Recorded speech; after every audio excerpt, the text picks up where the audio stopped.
I want to start by acknowledging that we are meeting on Aboriginal land that was never ceded, and pay respects to elders past, present and emerging, and to recognise that this area is a very important area for the Aboriginal community as not only an important place pre-colonisation as a food bowl, but also as an important place in terms of the modern history of Redfern and Waterloo as the formation place for many of the Aboriginal controlled community organisations and many campaigns throughout both New South Wales and Australia.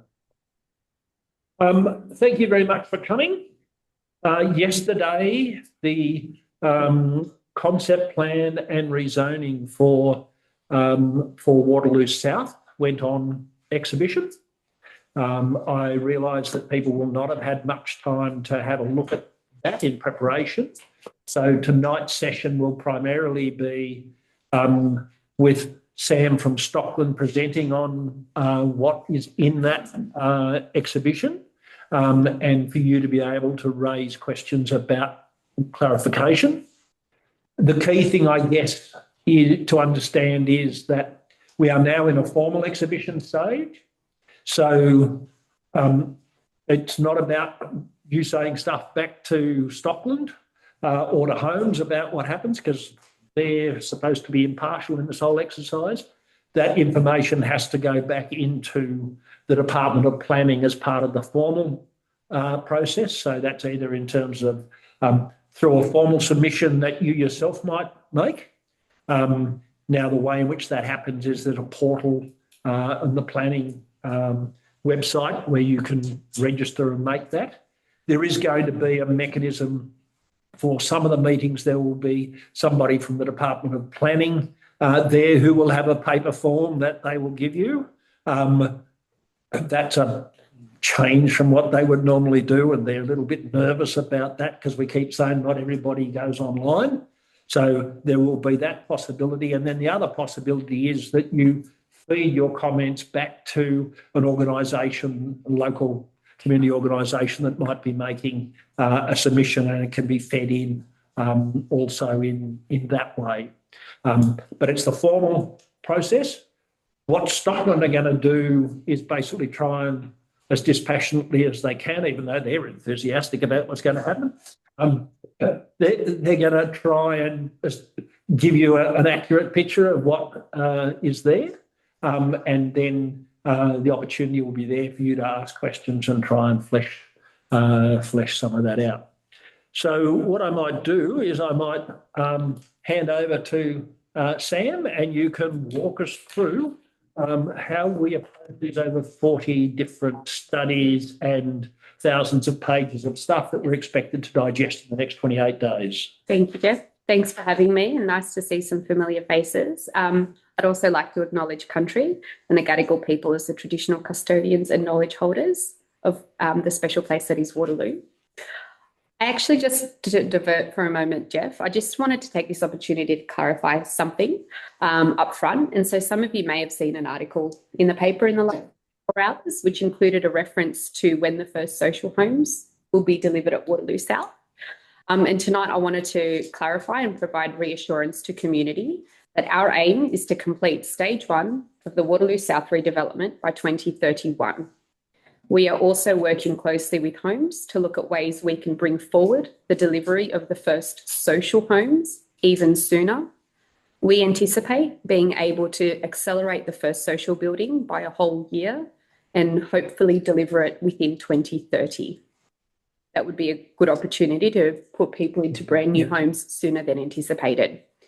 So just for clarity, we have consistently said that the redevelopment of Waterloo South will take about 10 to 15 years to complete, and that remains true.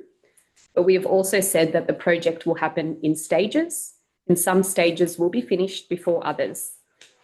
We've also explained it is difficult to lock in a specific date of when buildings will be delivered because there are still many steps that we have to go through, including multiple planning approvals. But, are we moving quickly? Yes, we are.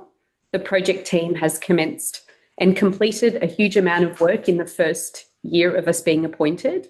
and that is to get this concept plan lodged.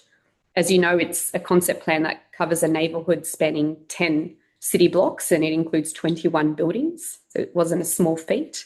To avoid unnecessary delays, we are working already on the stage 1 detailed applications with an aim to lodge those later this year. This gives us time to prepare those plans for stage 1 and to carry out consultation with community. And once stage 1 is lodged, we will then need to go through that assessment process before it can be approved.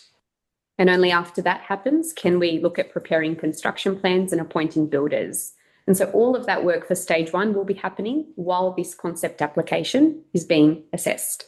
We'll likely be able to provide more detailed information about construction timeframes once the planning process for stage 1 is a bit further along, but we just wanted to reassure community that we remain focused and committed to delivering stage 1 in accordance with those dates that I've just said.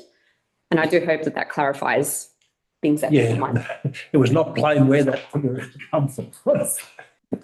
So I just wanted to start with that, and thank you for giving me the opportunity to do it. So as Jeff said, tonight I am here, and thank you for having me, to give an update on the concept application and rezoning proposal.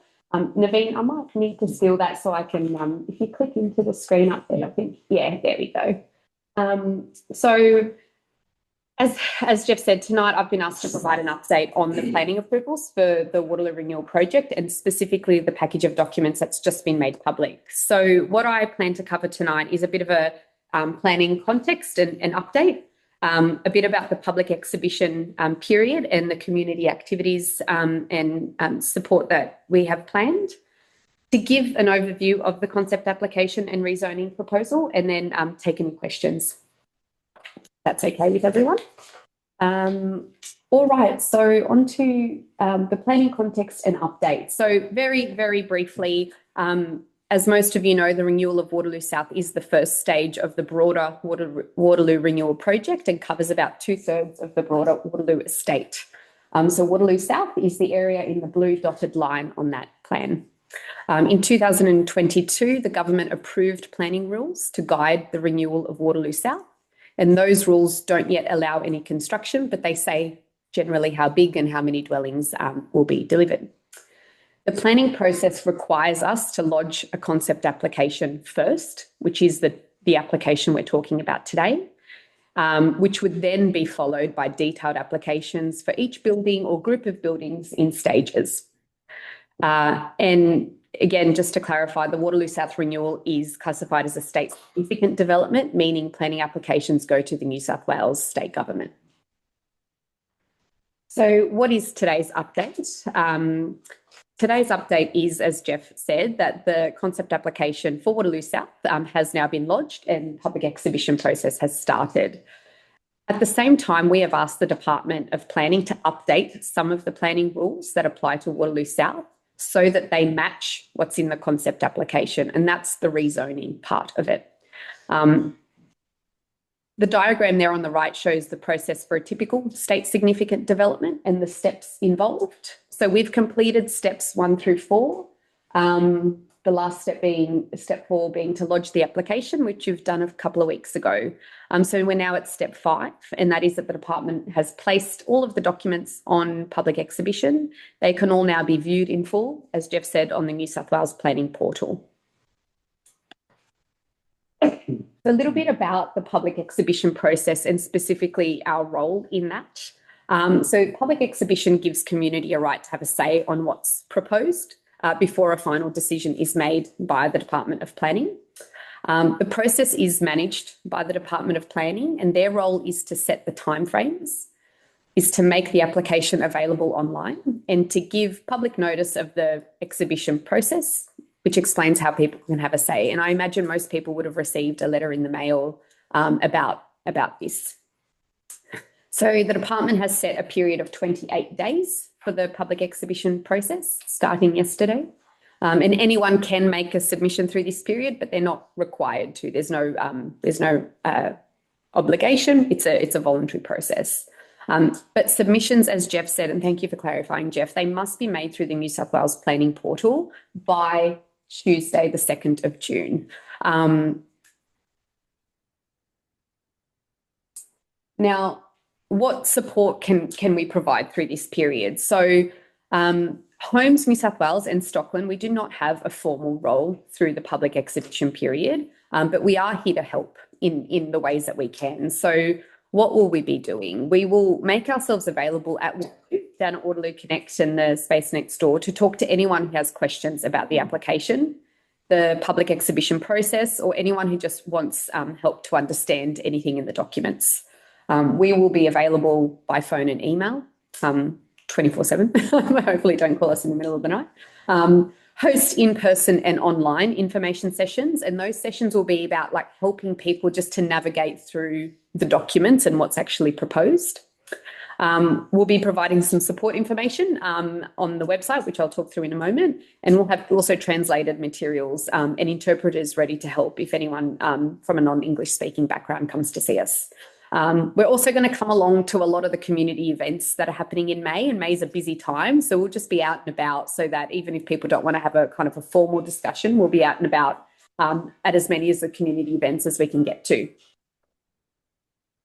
Now, what we're proposing to do now, I'll just say up front, some of the times here, and it might be difficult to see them, they're shown in purple. We've adjusted some of the times that have gone out in our flyer because whilst we did make efforts to find out what's going on over this period to set the dates for our sessions, we only found out after the flyer went out that there are some clashes with some other events happening in community. So we'll be finding ways to either get another flyer out there or get everyone to understand the changed times. But here's how people can connect with us, and I'll clarify what the changes to the times are. So we've got an in-person session planned for next Tuesday. It was originally to start at 10:30, but we've brought it forward to 10 because we know that there's a community lunch on here at Counterpoint. So we wanted as many people to still be able to drop in and see us, at least for an hour, before if they wanted to make or stay with us for that whole time, of course, but before if they wanted to make their way up here. We'll be down at the neighbourhood centre. There'll also be an online session on Monday the 18th. There's ways to register. There's a little QR code in the flyer, or you can jump on the website or email us if you want to register for that online session. We've also reached out to service providers in the area, and we're going to be having a chat with them on Monday online as well, just to kind of take them through the application process, so that if anyone doesn't really want to talk to us and if they prefer to go to one of their service providers, they have the same kind of information that we'd be giving. Waterloo Connect. So we're going to have team members at Waterloo Connect every day. We're typically here a lot anyway, but every day through this public exhibition process, in the typical hours that Waterloo Connect is open. We're also going to come down on a weekend, just in case anyone doesn't want to come and see us during the week and would prefer to do that on the weekend. So on Saturday the 16th. And we're also going to have some translators there with us on that day in case anyone would just prefer to have a chat with those interpreters directly. And there's also on Tuesday the 26th from 10 to 12, we've got a little kind of morning tea drop-in plan there. So that's another one that's changed. And we found out after, again, the flyer went out that the Lord Mayor's Forum is on that day, and the Lord Mayor's Forum starts at 11. So we have brought forward that morning tea time to 10. So hopefully, yeah, people can still come in and drop in and see us. But then if they want to make their way across to the Lord Mayor's Forum, they can. So in terms of support materials, we've done a bit of an update to the project website, and the website is up there for anyone who doesn't know what it is. So it's just got a lot more information on it, some Q&As, more links, etc. We've also produced a community guide. So this is, I suppose, our first attempt at doing this, because we typically, as I said, don't play a formal role in public exhibition processes. But basically what we've done is taken all of the documents that form part of the application and just tried to do a bit of a plain English, more simple to follow guide that covers the main topics and themes in the application. And so also on that, so we hope that that's a useful guide. That just to be clear, it's not one of the application documents. We've just prepared it separately in case anyone just wants a quick go-to if they have some, if they're curious about any of the topics in the application. And so also on the website, we've got kind of links to key resources. So we have direct links if you want to make a submission, where to go. There's also guides on how to make a submission. And so we've got links to that as well. And then, as I mentioned, we've got our email and phone number just available all the time, even outside of this public exhibition period, but we've also included the Homes New South Wales contact details there. Is that the website you want us to contact on Tuesday? On Monday, 18th of May? If you want to register, yeah, the waterloorenewal.com.au, yeah, that's the website, or just we can send you a link or email us, yeah. So there's, but yeah, that's the easiest way to get to the link to register for the online. Any Sam, questions around that and the change time? So I guess one of the questions is that all the documents are online. Yes. But where can people go and actually look at documents? Yes. So if anyone wants to have a look at the full, I mean, there are 44 documents. The pile's about yay high. So we're not necessarily jumping to kind of produce copies everywhere. That said, from a sustainability perspective, that said, if anyone wants to view any document in hard copy, we will have copies available down at Waterloo Connect. If you're putting a submission through the portal, yeah, how do you keep a copy for yourself? So I found if it goes in, then if you want to reference what you said later or follow up, yeah, you don't have it. I haven't been able to work out. My only suggestion there would be to save, if you've got it, say, in a Word document. But if you go to the portal, you're doing it. Oh, if you're typing it directly into there. That's a good point. There is a way to attach a document rather than to type the words and the comments directly in. And the guide on how to make a submission shows that there are two ways to kind of provide your views. Yes, you can type them into a box, or you can have them in, say, a Word document and then attach that Word document, is my understanding. Now, the Department of Planning has a contact line. We've got details to it on our website if you have questions or issues around that. But yeah, that would be my suggestion. Yeah, attaching a document is if you've got something that you want to work on, because you don't run into other issues sometimes with the hiccups online. So my suggestion is always to just type it out into a document and then either attach it or copy and paste it, and then you can keep a copy of what you've got. Eventually, if you've said that you're prepared to have your submission made public, then you will actually find it on the Department of Planning's website. Yeah. The other way of doing it is to do basically a print of your screen by using a snip tool or something like that to be able to just pull stuff out, or because it's in a browser window, you can also print the PDF properly. I check it. And that's an example where I know there are organisations like Counterpoint who are very, and I'm not going to speak on behalf of Counterpoint, but I know would be happy to, if anyone wanted to come here and just get some support in that. Naveen, maybe that's something you could clarify, or Counterpoint could clarify. Now the rest of the presentation is really about the details of the plan and what we've lodged, not really about the process. Is there any questions or comments around kind of the process, what's happening and things like that before I dive into the other details? Maybe online, anyone had some? Again, it's unfortunate those times had to change. These things happen. We did try to find out ahead of getting that flyer out, but and Sam, just explain to people the posters that are up around the estate at the correct times. Yeah. And I think the ones you've got on your seat have got the correct times.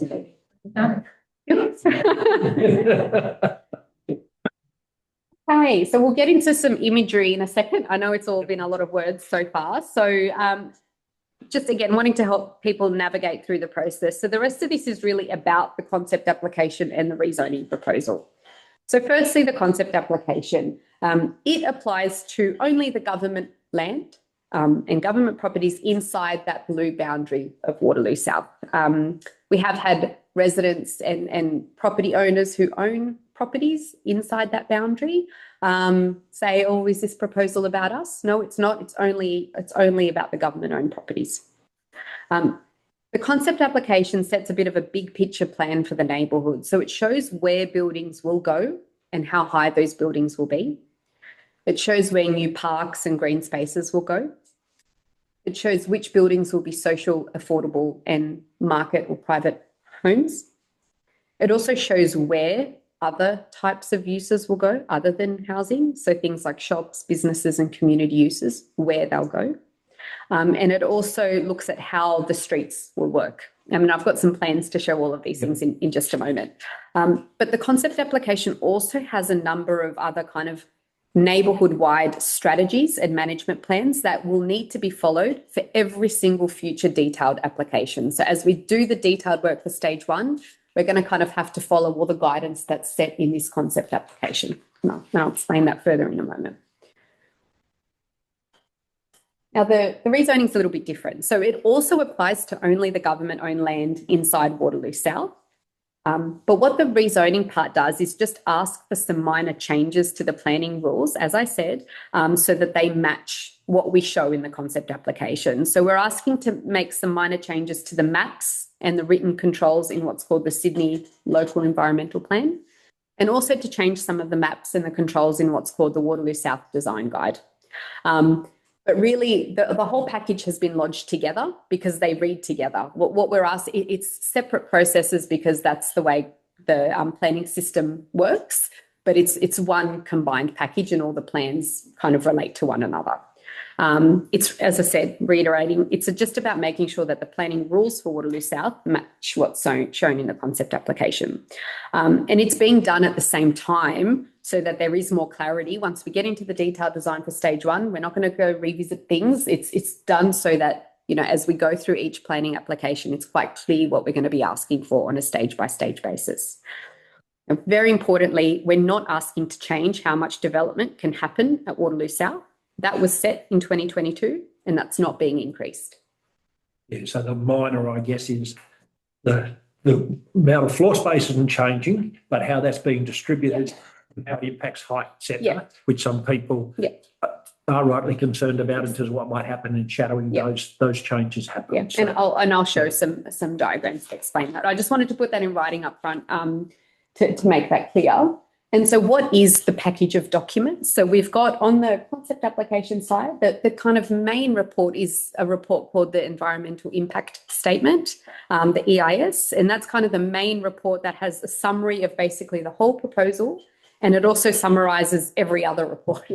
So there are 43 other reports. They're called the annexures to the EIS, and they are a whole bunch of technical reports and maps and plans and all the things, the details, which are summarised in that main EIS. And on the rezoning side, there's another kind of planning report. It's called the rezoning proposal report. And again, that summarises what are the changes to the rules that we're asking for, why are we asking for them, and it assesses whether they're reasonable changes or not. And there are 4 attachments to that document as well. So it is confusing. There are a lot of documents, but we just, again, wanted to, for clarity, explain that up front. So almost getting to the maps and images, but so as part of the concept application, there is a concept plan that shows and describes a whole lot of things. So it shows the location of the new residential buildings that will make up Waterloo South and their type. So there are 11 social housing buildings, 4 affordable housing buildings, and 6 private market buildings. It shows how high each building can be. So there are heights from 2 stories all the way up to 33. As I said, it shows the location and size of the green spaces. And there are, as you'll see in a moment, 2 new public parks, a whole lot of other kind of green spaces, which I'll explain, and a whole lot of private courtyards and spaces for tenants in buildings.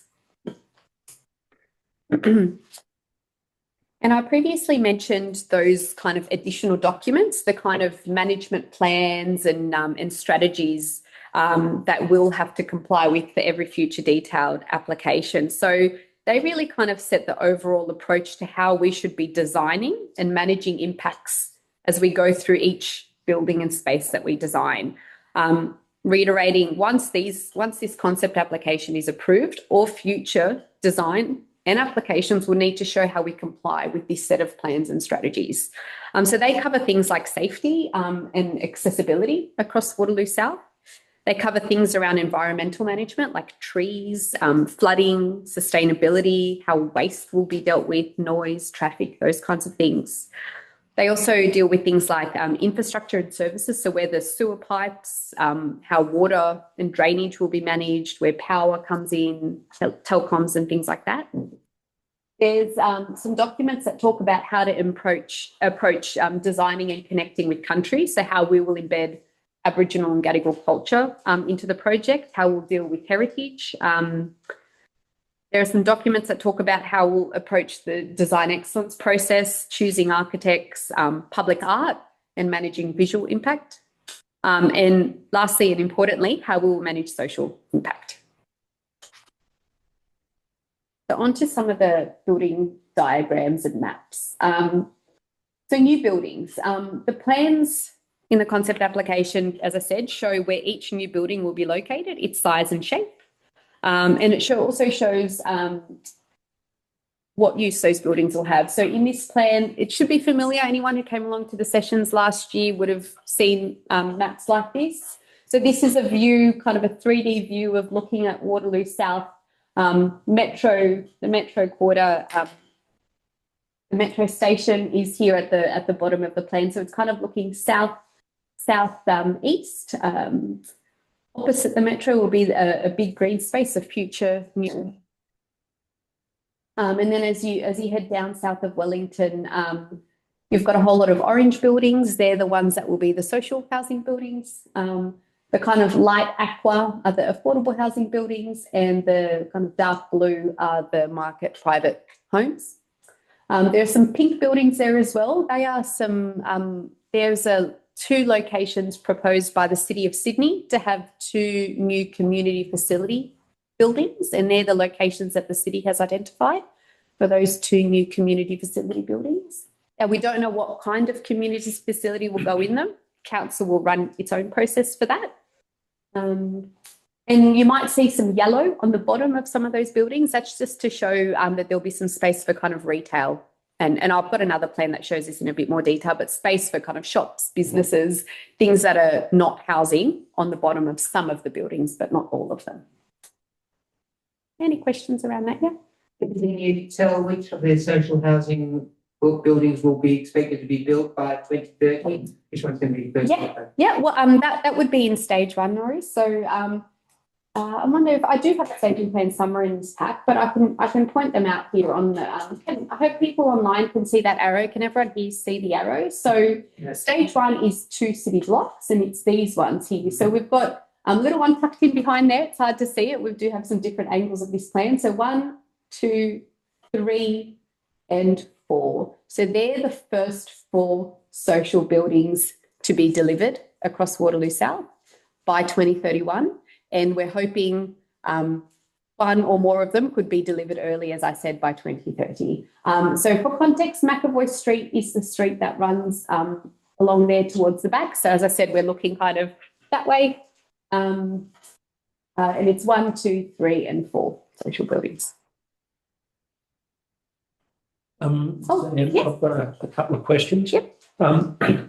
So I noticed that as far as the community facilities building, yep. So originally it was proposed that the one on the park, yes, was going to be around 800 square metres, and the one along closer to the big park, yep, was going to be the balance, which would be altogether, 2,400. 2,400. 2,400. Yeah. So now I see from the report that the city doesn't want to include the terraces in that. That means that there's more floor space has to go onto the block that's near the large park. And I'm just wondering, is that still the situation? You'd end up with around 800 and then the balance in that other building? I'd have to check the numbers for you, Jeff. I'm not exactly sure. I know those numbers, the 2,400 Yep. square metres of community space that we will build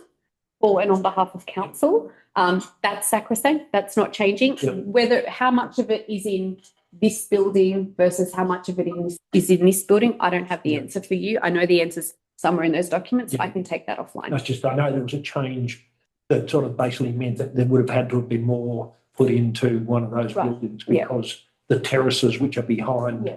that on Coke Street were not to be included. Yeah. The second question I've got is that what this shows us is affordable housing at the time of build, not necessarily affordable housing 30 years down the track. Yep. And so I'm wondering whether or not you're able to tell us which is the 7% that's in perpetuity and where the affordable housing that might not be in perpetuity is. Yeah. We don't have, I can't tell you that, Jeff. What I can tell you is that there is one building in the first stage that's an affordable housing building, and that one will be one of the ones that City West has committed to purchase and be as in perpetuity. There are 3 other buildings, and there'll be a process to work through with City West Housing to determine which one of those is the next cab off the rank that they can take out. And there are ongoing conversations with City West around, as they have said previously, their ambition to potentially take out all of them. So beyond the first building, and I'll clarify, this is the affordable housing building that will be delivered as part of stage 1. And that's one that Leone City West has committed. So I think the new information that we have from the EIS is that the commitment from the consortium is that the 13% affordable housing will be held for at least 25 years. So we haven't had that clarity before. But it also raises up the question in terms of what sort of affordable housing that might be, whether or not that's going to be percentage of income, like the 7%, or whether it's going to be discount off market, and that's a very different product. And the documents just talk about affordable housing without distinguishing between those two sorts. So is there any further clarity in terms of what's what in that? There isn't as part of this, and that's not something that a planning application outlines. Different affordable housing providers have different models for how they charge rent. Some charge income-based and some charge based on median. It depends on what part of the planning system they're in. Yeah, and this concept application doesn't go into those details. I mean, clearly from a community perspective, there's an interest in trying to make sure that affordable housing is as much as possible in perpetuity, especially when the minister comes out and the minister and says that they've fully funded the project. I would hope that the funding would cover the affordable housing, but clearly it doesn't at this point. So I just wanted to highlight that to people that what you're seeing is where you start as far as the affordable housing, not necessarily where you may end up. So, I might clarify, there is a long-term commitment to kind of ongoing housing outcomes. So of course, all of the 30% of social is in perpetuity, in perpetuity meaning essentially forever. There's a planning requirement for a further 7% to be delivered as affordable housing. So we are honouring that commitment, and that will be in perpetuity.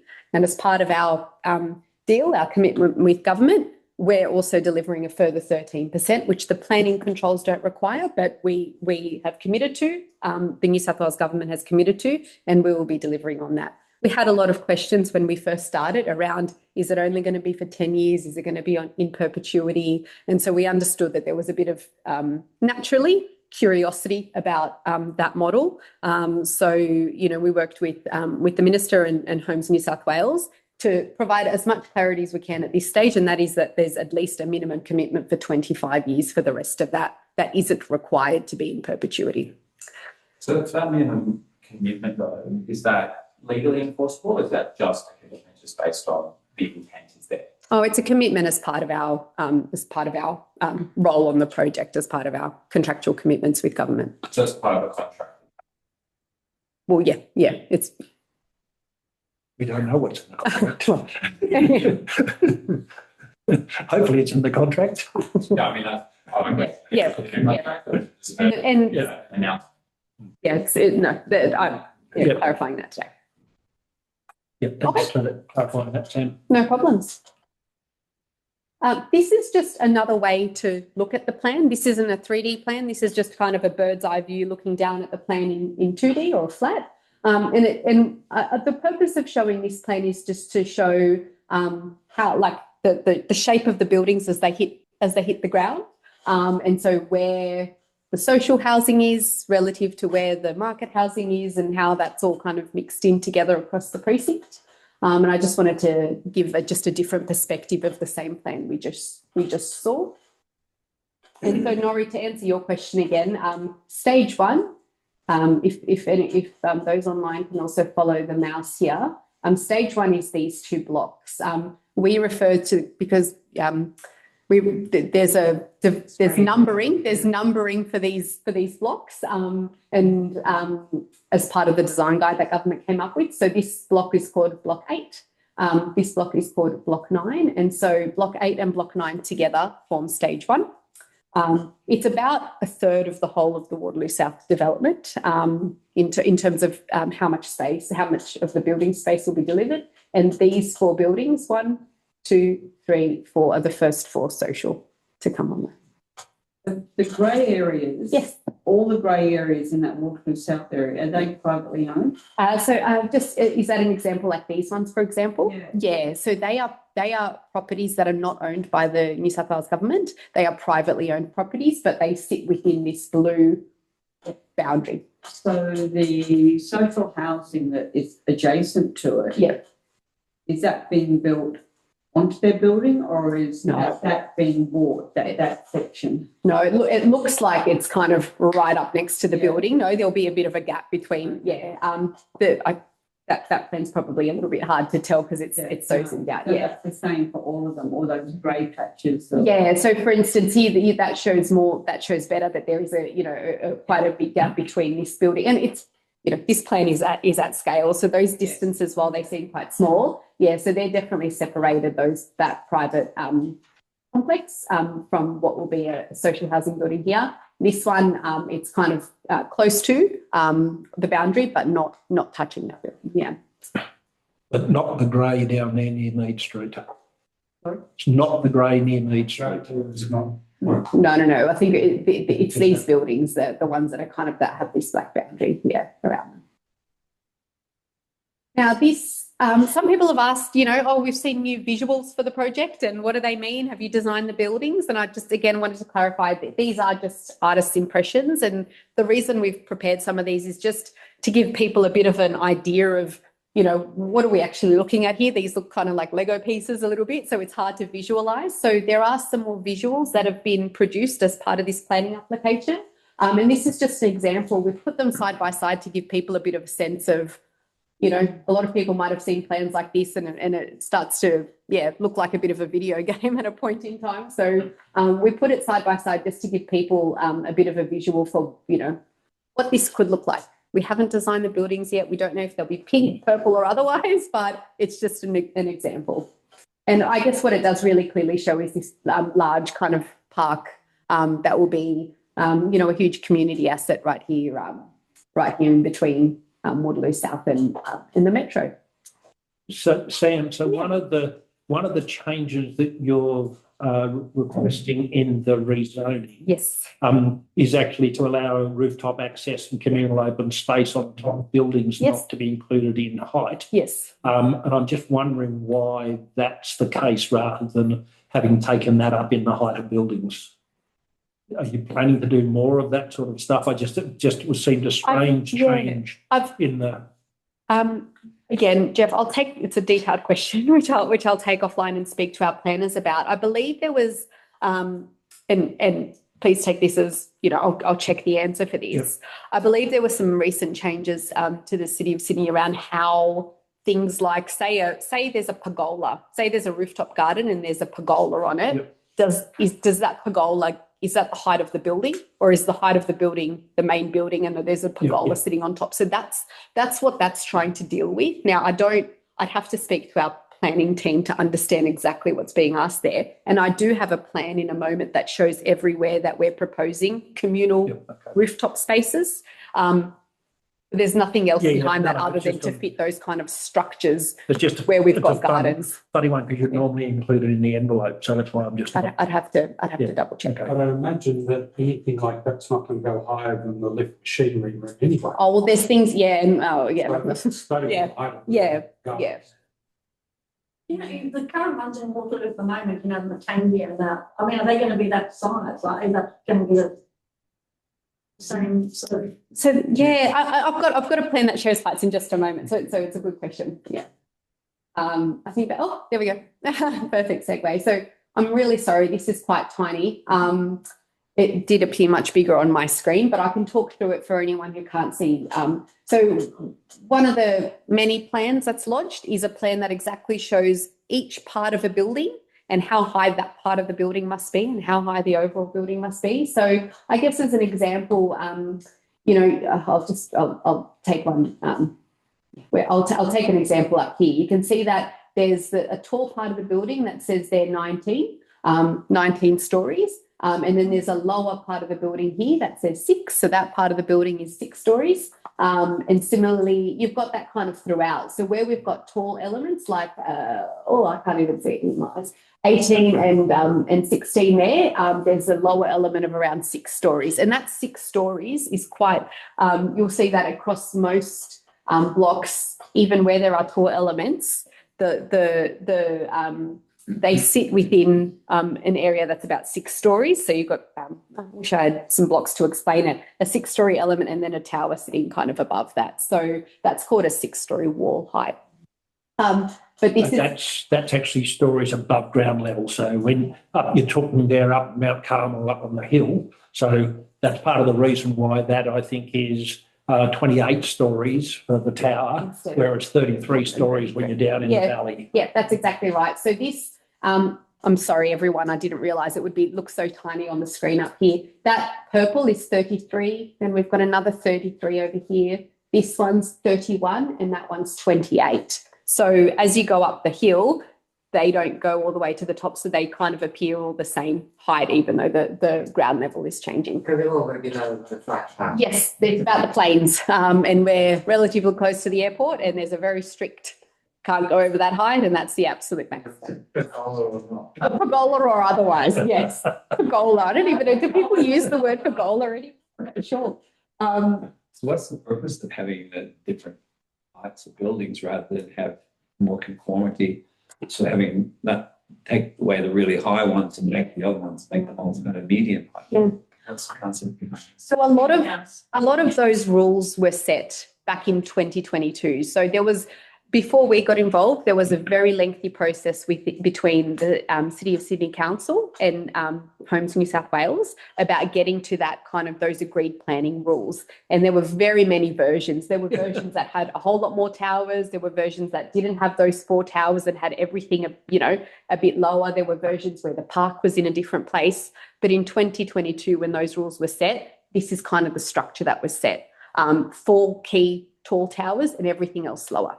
Now, we have made some changes to height, which I'll explain in a moment, but we've tried to remain consistent with what was approved with generally what was approved in 2022, because to scrap that and start all over again would have probably added another 5 years to the planning process. And our direction from the New South Wales government was to get on with build social homes. So we've tried to make some improvements to the plan without it being completely different from what was already approved. So those fights, a lot of that was around how much density you were going to fit on the site. Once that was determined, you ended up with 4 towers. So basically that's what stayed, and then there's been some adjustment of some of the middle-sized buildings to be able to do solar access. Yeah, there were some problems with all the towers before. The one with all the towers, some dangerous weird problems. Yes. Okay, so on to green spaces and outdoor spaces. Now, I just wanted to take everyone through this. I've got 3 slides on green spaces just to step through what each of them all mean. Got a number of categories of green Oh, yes, spaces they're described in many different ways. So, and again, I just wanted to step people through that, so there's not so just to get a common level of Yeah, understanding. because if you remember when the pre-lodgement conversation was happening, there was more space at the ground level, but we couldn't get answers as to whether or not that was going to be private or public space and what sort of space it was. So this is the answer to those questions. That's another, thank you, Jeff. Nice segue. That's another example of where, you know, we did hear quite a few things through the pre-lodgement period, and a lot of those things weren't, you know, change all of that, but it's like we need more detail on this and we need more detail on that. So that's what a lot of kind of we've been able to prepare now. So this shows the outdoor spaces that are public, and I'll walk through it. So we've got the main park up here, which we saw in that earlier image with Metro right there, and we've got another public park down here in the first stage that will be developed.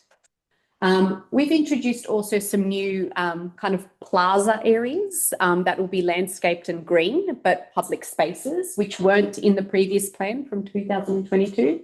So we've got a plaza area here, and I'll find an image. I've got an image in one of our renders that shows that. And then we've got another little plaza, it's not so little actually, but we've got another plaza area over here down at Mead Street.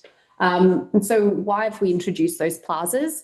A lot of what we heard was about, you know, it's great to have the 2 big parks, but, you know, there's one up near the Metro and there's one down at McAvoy Street End. Are there any other areas across the precinct where people will just be able to sit, meet, grab a coffee, you know, talk to their neighbours, talk to their friends? And so we looked at where there were maybe some missing pieces of green space and where we could fill that in. So we've created some more public places there and there.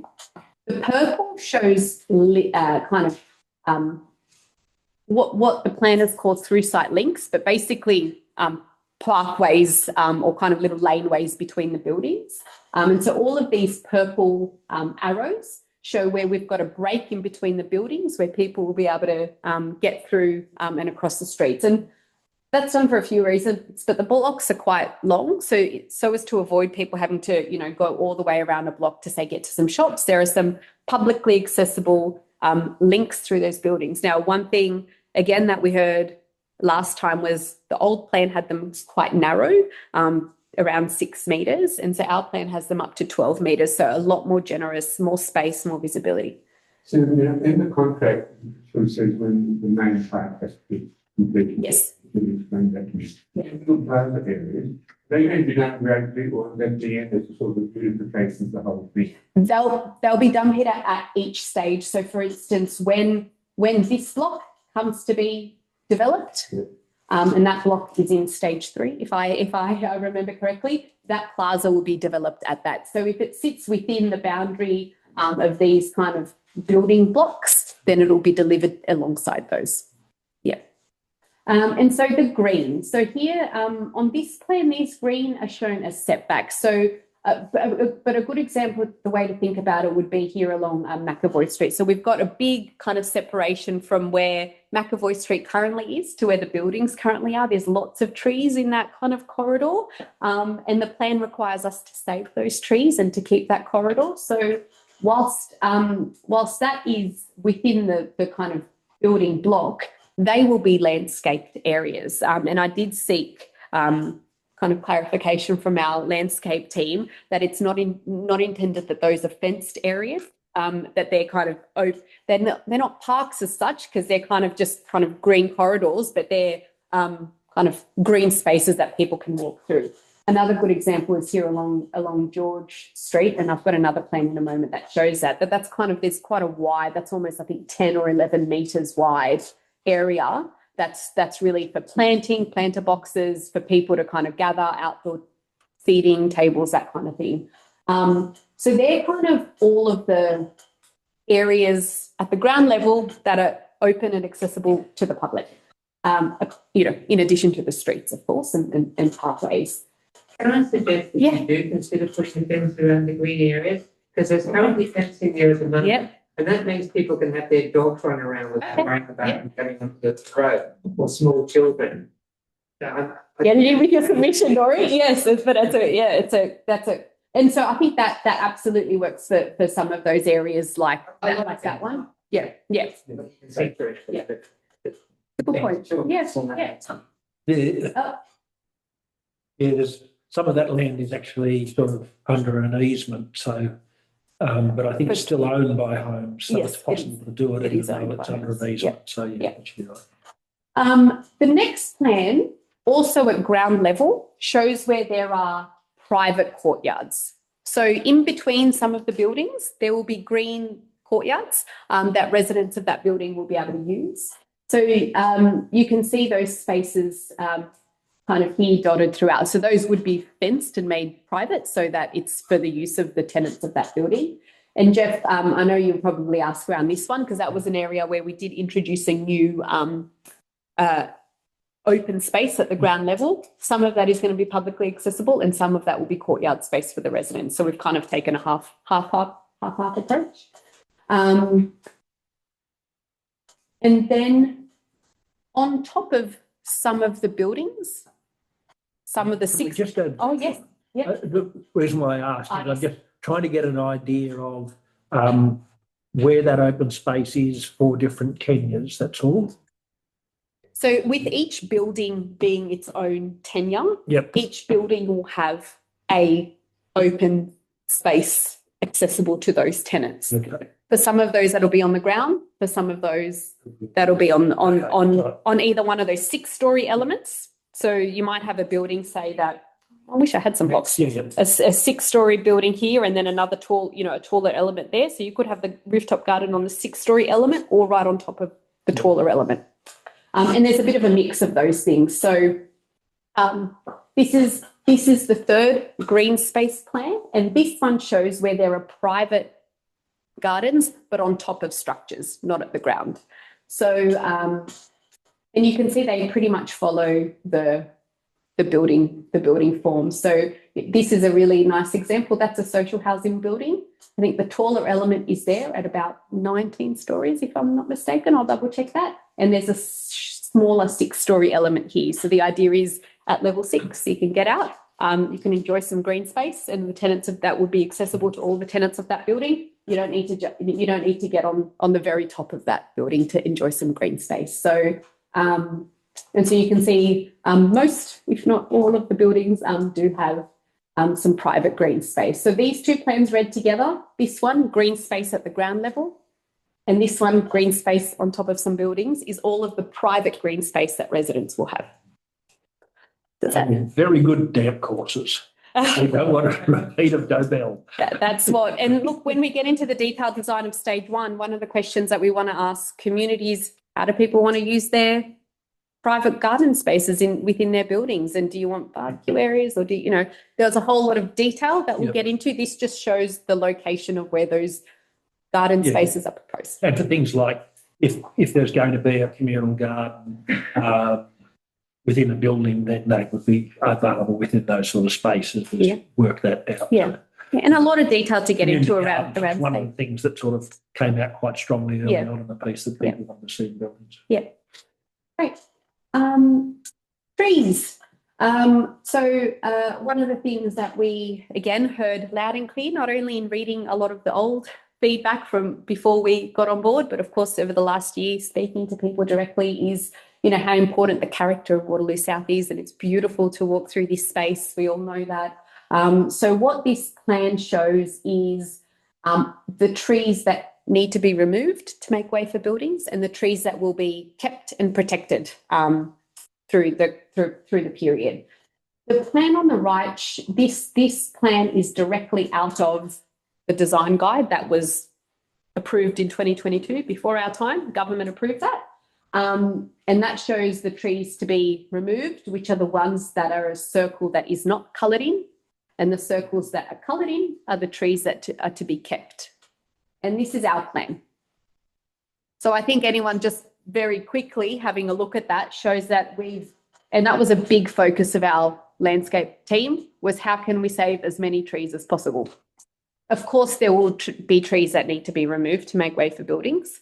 But our focus was, what are the highest value trees? And I'm not an arborist, but I've learned a little bit about trees in the last year, and that is that trees are ranked as high value, medium value, low value. And that's based on how healthy they are, but also like how big the tree canopy is, how much they add to the character of a location. If there's a group of them, that's more important, you know, those kinds of things. So what our landscape team have really tried to do is focus on saving the most high value trees.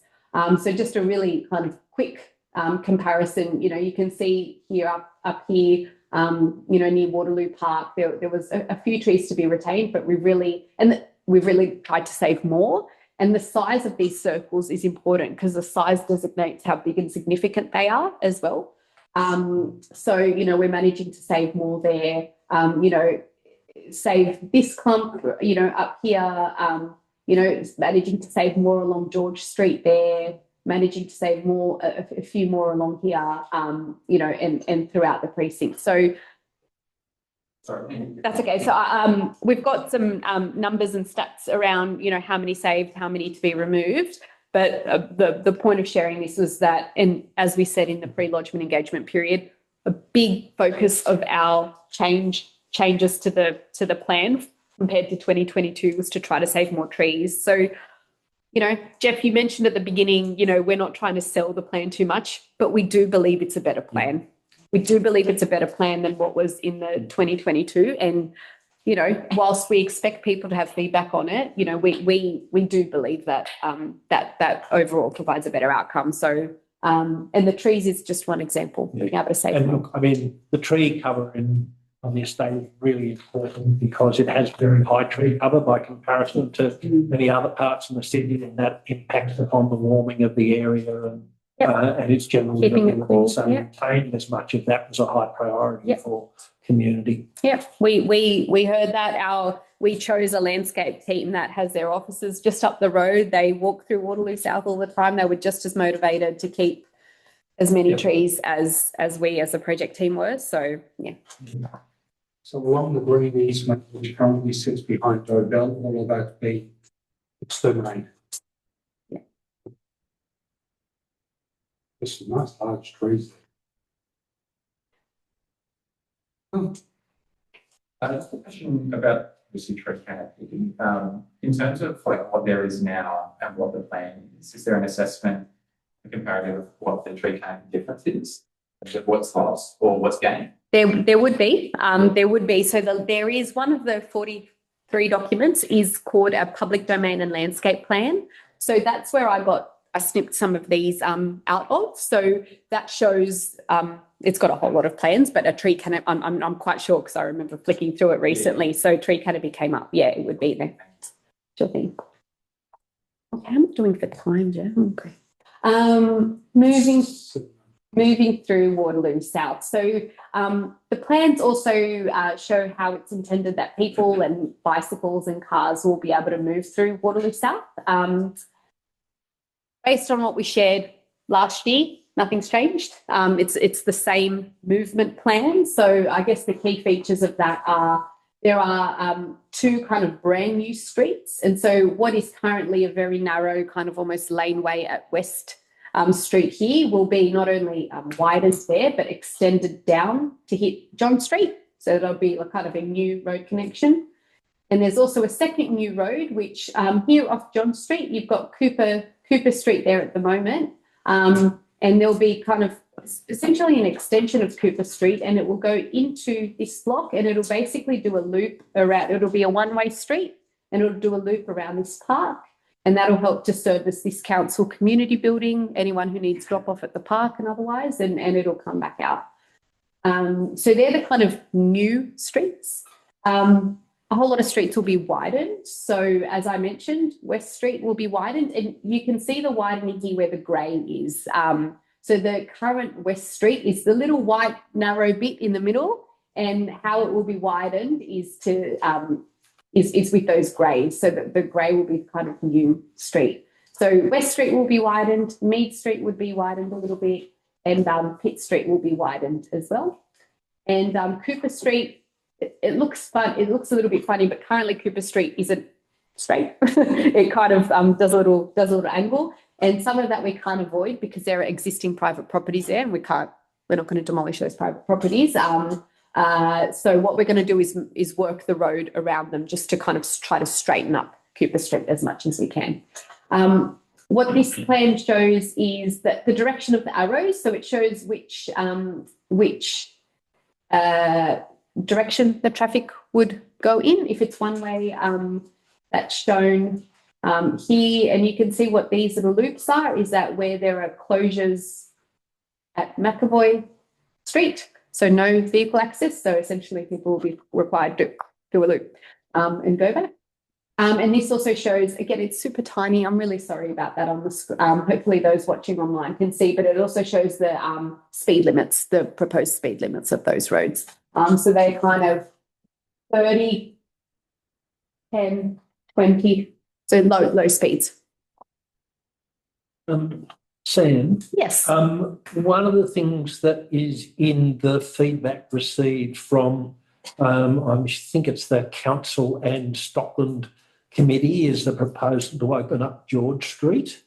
And the document basically says that that's not what you're planning to do, but you're making provision so that could happen.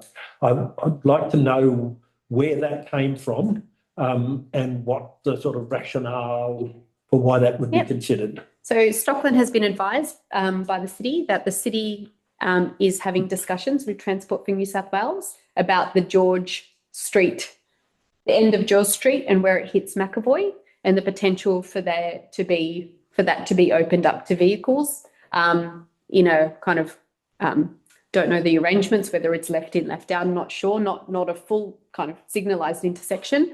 But those are discussions happening between the City of Sydney and Transport, and they are ongoing. There's no conclusion there yet.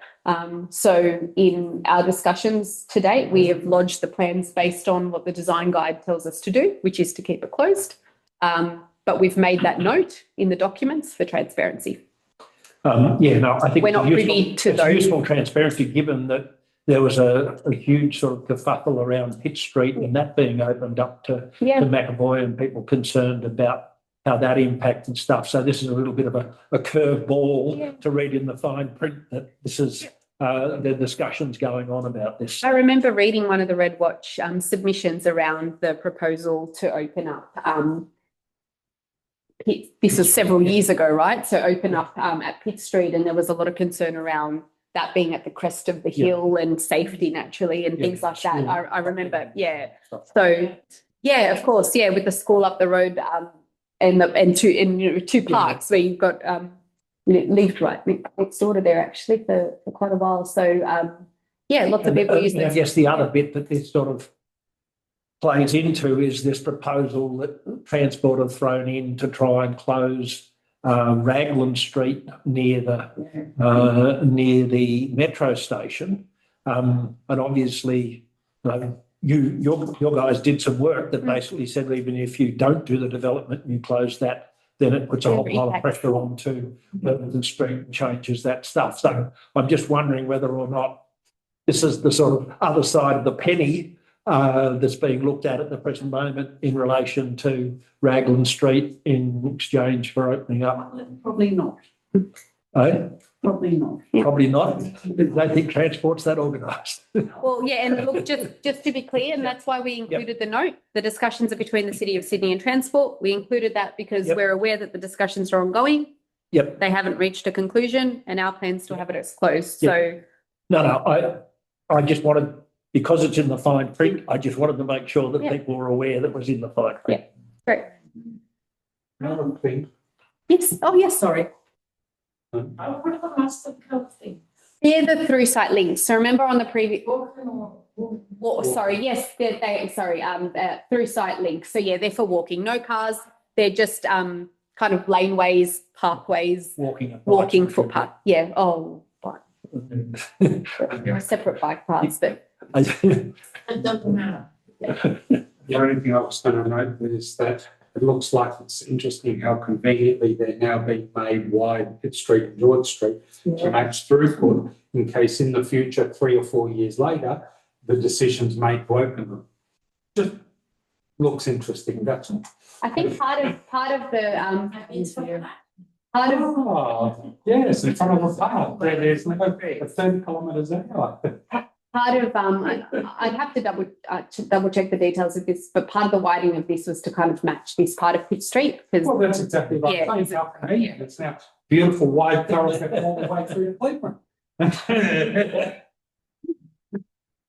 Now, there were a lot of questions through engagement last year about how wide will the footpaths be, and it's each section, each road will be designed a little bit differently because there's different space, but those details for every single road are in the application. But I wanted to take this opportunity to walk everyone through a couple of examples so you can see kind of how the roads come together.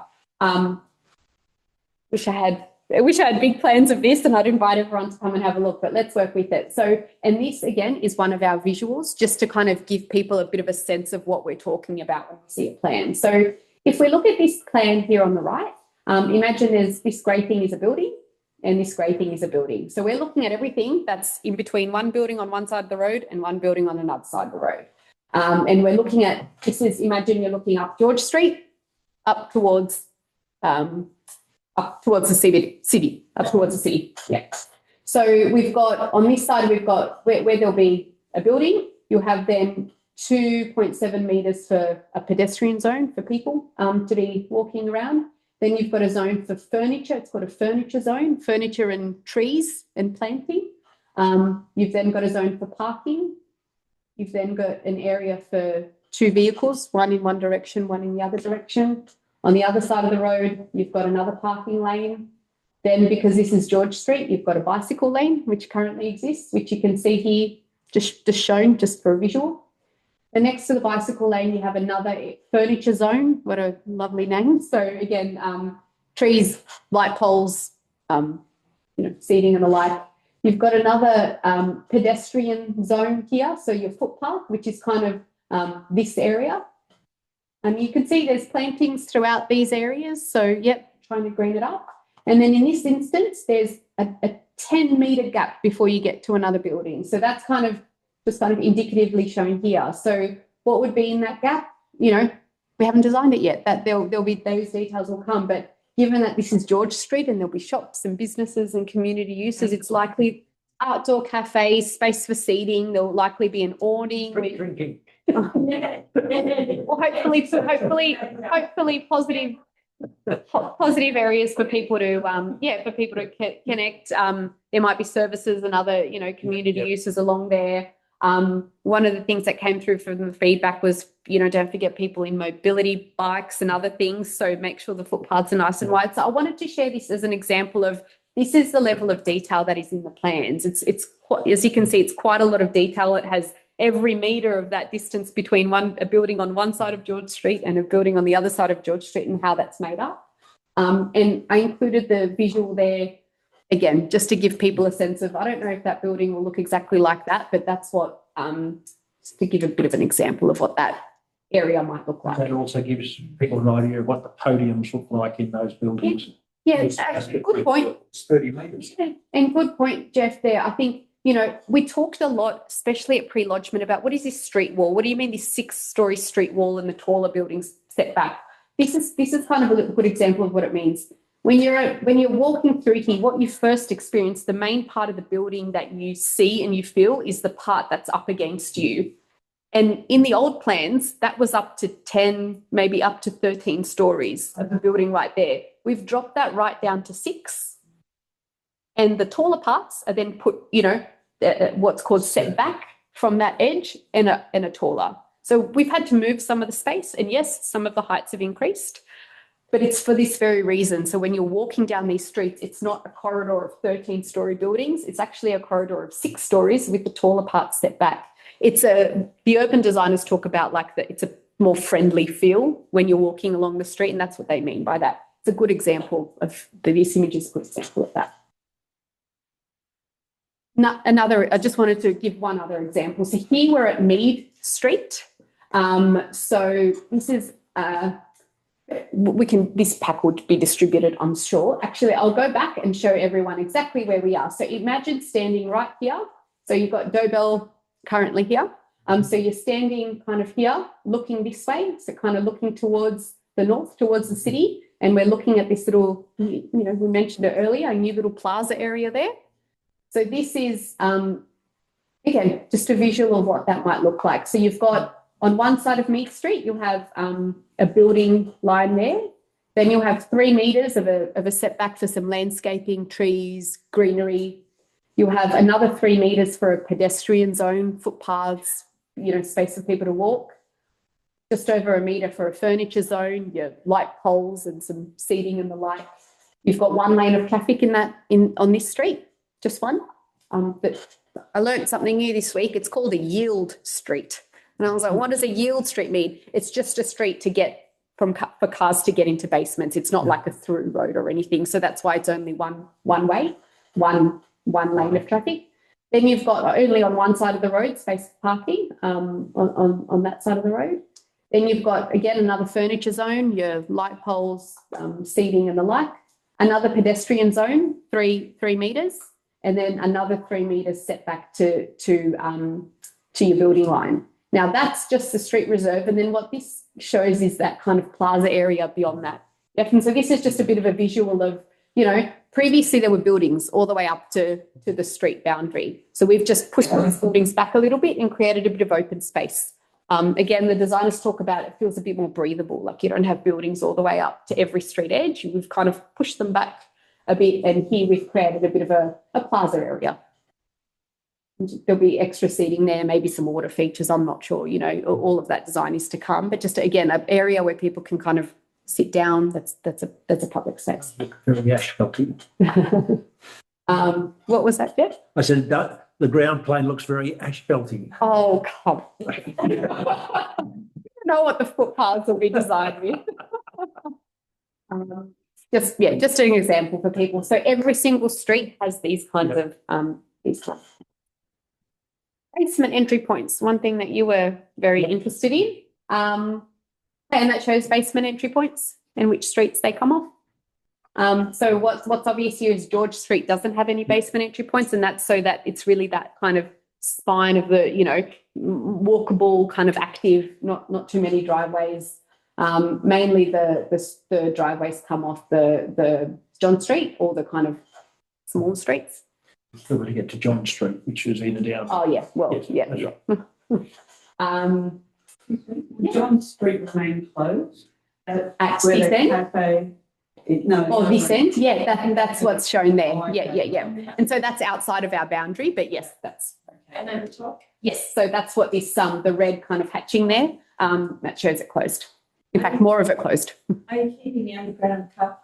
Yeah, and basement car parking underneath. And that's what those arrows show where you get to the basement. This is a plan that may be familiar to people from, again, October, November last year. So this, again, a 2D plan, just kind of bird's eye view looking at the precinct. And everywhere where there is blue hatching, that shows that the ground floor of the building has some non-residential uses. It'll have some shops, businesses, cafes, community uses, stuff that's not housing on the ground floor. So, and then you can see how that's all starting to come together. So, you know, the aim is for George Street to be that active street. Well, every building that, apart from one, because that's a very narrow building, it's hard to get actually any of those kind of uses in there. But most buildings that face onto George Street have those kind of space for active uses. We also have, you know, surrounding this park, if we want that there to be good kind of people looking into that park and, you know, making it a safe area, that passive surveillance. So there are, as well as this community building in the middle, we've got kind of shops and other things. I say shops, I mean, there are more uses than just shops, but I mean non-residential uses around there. Yep. Yeah, and just so that people are aware, one of the changes as far as the rezoning is actually a reduction of 2,000 square metres in that blue coloured space. Yeah. So yeah, originally the planning rules required us, and just to be specific about it, the planning rules required us to deliver 17,000 square metres of space for non-residential uses. of which 5,000 needed to be for community. We're proposing to decrease the 17 to 15,000, but still keep the 5,000 of community. And that's really just when we did the exercise to see where we're going to fit all of these retail uses, it started to become a bit, what we thought would be too much to service this precinct when we did our retail assessment. But we're holding on that on the community uses. That's not decreasing. I did want to leave time for questions. So I'll wrap up in 10 minutes so that, and I'll talk to the SIA next. Yep. So that's coming up. I just wanted to quickly mention designing with country. So I am not an Aboriginal person, so I really don't have the authority to speak well to this. Our Indigenous architects did a wonderful job of engaging with the Aboriginal and First Nations community here in Waterloo, and they've developed what's called a designing with country framework. And our key Indigenous architect, Craig, he's very experienced, and his words, and I'm sure he would be happy for me to quote him, is that he's never seen designing with country done to such an in-depth level as it's been done here, and rightly so, because it's a really important place for Aboriginal culture. This is just one example of a plan. So basically, the plans that have been lodged, and particularly the Designing with Country document, talks about how Gadigal culture will be weaved into the redevelopment, in the design, in the architecture, in the way, in the choice of materials for buildings, in how the buildings are designed, in how the public spaces are designed, in all ways. And how those Aboriginal stories will shape things like public art or, other features of the development. The framework, it sets a direction that every future designer and architect on this project, whether they're Indigenous or not, has a requirement to follow this kind of designing with country strategy and to embed culture in some way, shape or form into the project. And it's not really an add-on. It's not like a cosmetic kind of add-on. It's really formed part of how we've changed, how we've shifted the shape of some of those buildings. It's been to respond to things we've heard directly through our engagement with traditional custodians, elders, and other Aboriginal members of the community. So I'd encourage everyone to read it. It's a really beautiful report. A few comparisons before we get to the SIA. So I wanted to compare our plan, and this is quite familiar to people who might have come to our engagement last year. This is our concept plan here on the left-hand side, and this on the right-hand side shows what was approved under the 2022 design guide before we came onto the project. And to be clear, there's two colours, there's a light grey and a dark grey. What was approved is a certain amount of space, and then they said you could have 10% on top of that if you do X, Y, and Z. So what we've just shown is where that 10% could have gone to give people a realistic view, because a lot of the plans that were produced in 2022 only showed the base. They didn't show it with the extra 10%. And anyone who was going to come in to develop this precinct, if they want to maximise housing, you're going to go for that 10% that was allowed. The original expected that the 10% would be included in the envelope. Yeah. And then the Department of Planning, when they did the final approval, put the 10% on top of the envelope. So for clarity, we just wanted to show people this is an example of what could have been delivered to pursue the same amount of space as our plan. Now, what are some of the differences? I could spend an hour talking about the differences in this plan, but I wanted to talk about, I've bored everyone to death, so sorry. I wanted to point out a few things. Few buildings. Let's look at this one here. That's kind of where the Dobell building is at the moment. The old plan had basically two U-shaped buildings facing each other, a very narrow space for a connection for pedestrians to get from Meath Street over to Pitt. And that courtyard in the middle for residents would have been in shadow a lot of the time and feel, frankly, really cramped. Don't want to criticise previous people's work, but that's to try to make the buildings not so high by kind of trying to keep everything low, that's what would have been achieved. So what does our plan do? We've opened up that space. We're going to have a nice open courtyard that'll get sun. We're going to have some extra public space in that area. And the buildings, a lot of these buildings in there, the apartments in there wouldn't have gotten very much sun. They wouldn't have gotten very good outlooks. They wouldn't have gotten as good airflow. So, you know, you can see here we've got a market building and a social housing building. Well, these tenants now have, you know, these ones along here have great views to the park, but these ones, unlike the buildings here, well, they have a bit of, you know, they'll have a nice outlook into the plaza that's down below, some greenery. It's not as cramped. And you could basically take that same approach to most blocks. We've done that here as well. There's another little plaza here that we're proposing to be right opposite the council community buildings. If you go to your community building, do some great stuff, you want to go outside, have a sit in a nice sunny area, you can. Under the old plan, it was a pretty long, tall wall, and there was nowhere to really, you know, you go out into the street and then you're on a road and then you're hitting a building. There was nowhere to kind of sit and just be. And of course, you've got the big main park across the road, but, you know, so we've basically done that at every block. Now, it wasn't possible for us to move everything to create, but where we couldn't kind of move these elements, for example, we've brought them right down to 6 levels. Unlike here, where they were, I'd have to double check the plans, but they were probably at around 9 to 11 stories there. And so again, the courtyards in there would have really struggled to get light, whereas now with this element coming right down to 6 stories and the gap between those buildings getting wider, it's just all round.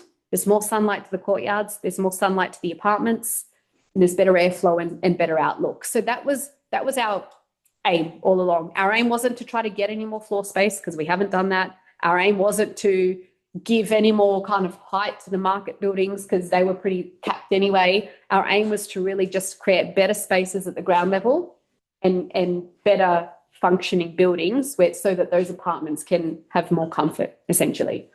Big focus of the design. And this last example to point out over here, you know, again, you can just look at the plan and see and imagine what, with kind of buildings up to about 11 to 13 stories, what that space in the middle would have felt like. It would have felt pretty cramped. So instead, you know, there's a big gap between those buildings, and there'll be some public space, there'll be some private courtyard space, but a lot more, as somebody once described it to me in some engagement, a lot more breathable. Like it doesn't feel as cramped. So that's why we're proud of the plan. That's why we spent the effort to kind of try to get it right. And this, exactly the same 2 plans, but just shown 2D, bird's eye view looking down, and you can see exactly the same thing. You know, just looking here, you know, you've got these darker greys, buildings all the way to the edges, and quite narrow connections between buildings. Just looking at the difference here. So we've just changed the shape of the buildings. Instead of being a U shape and a U shape, they're just now 2 L-shaped buildings. You know, took a lot to get there, but, you know, it seems pretty simple. But you can see this, that the 2 buildings that I pointed out up here, and, you know, what it could have looked like. Here's what it looks like now. So it would have been this kind of, I don't know how you even describe that shape, but kind of fully enclosed space, whereas there'll be communal spaces private for the residents. They'll still be fenced, they'll still be private spaces, but they won't be surrounded by a building on all sides. Just wanted to kind of, again, reiterate that this is stuff we went through last year, but I think it's important just to reiterate how we arrived at this plan and what the starting point was. Why do we think it's a better plan? Sorry, I had to say it, but it emphasises what, you know, what we said to residents last year. We do believe, and the facts now prove it, that there's more sunlight, it's more comfortable in terms of airflow and outlooks. You know, more and better open spaces. So we've got additional space at the ground floor, additional plazas and outdoor spaces. It's greener. You saw the tree plan. There's more trees that we can save in this plan. It embeds country, so that designing with country approaches really underpins some of the changes we've made. There's more sunlight. A really good example, that first park that we deliver in stage 1, Nori, where you ask those, that gets 20% more sunlight, that park now, just by changing some of the heights of the buildings. This one, better overall look. Well, what does that mean? That's what I was talking about the 6 levels. So if you bring everything a bit down at the street edge, and if the taller things are set back a little bit, it just kind of doesn't feel as cramped, as I've said there. We feel that the connections are safer. So all those gaps between buildings, they're not so narrow anymore. They're a bit wider now. So you'll be a bit more air in there. There'll be a bit more light. You'll be able to see through to the other side a bit more safely. And as we've said there, I don't know why I've got a person there instead of a house, but it uses all the allowable floor area to build social, affordable and market homes, but we think it does it in a slightly better way. Sorry, I had to indulge in that. Social impact. Social impact. I know this is very topical for community, and the social impact assessment and the social impact. Are there any questions on any of those plans that I just shared? On any of the design type things before I get into this? Of course. Wrong thing. People that you're putting into these houses, these are the ones that are currently in the towers that will go into the affordable housing. That's not one of our roles. So we do not make a decision about who gets allocated to go into the social or affordable. Yeah, like what happens to them when the thing gets pulled, because obviously those buildings are going to be pulled down, aren't they? Yep. So what happens to the people in the housing between that being pulled down and people do need to be relocated. There's been a lot of conversations with community about the fact that some people will need to be relocated when we go ahead and build those buildings. I'm unfortunately not the right person to answer that question, and I don't like deferring answers.